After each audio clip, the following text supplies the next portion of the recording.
আসসালামু আলাইকুম প্রিয় নোয়াখালীবাসী, আশা করি সবাই ভালো আছেন। আজকে দুঃখের সাথে কথাগুলো বলতে হচ্ছে। আমাদের নোয়াখালী কোম্পানিগঞ্জ আমেরিকা হানিফ সিটি নামে পরিচিত গতকালকে সেই সিটিটা ভাঙচুর করা হয়েছে। একটা সিএনজি ড্রাইভার সেই তার বাড়ির দরজায় গাড়িটা রাখতে চাইছিল রাত্রে। এখন তারা বলতেছে ভাই এখানে অনেক ধরনের মানুষগুলো আসে, ভিডিও বানাই, আপনি সিএনজিটা এখানে রাখিয়েন না।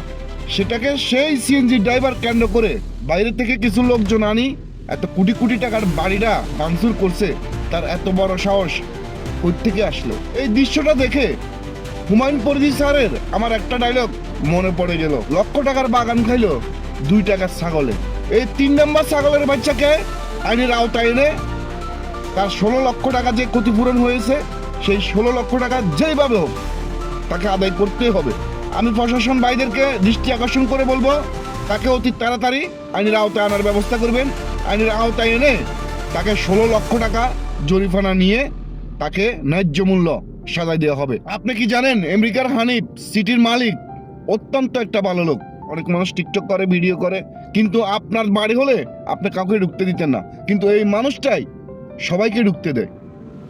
আর সেই বাড়িটা 3 নম্বর ছাগলের বাচ্চাই, তার কোটি কোটি টাকার বাড়ি সেই ভাঙচুর করতেছে।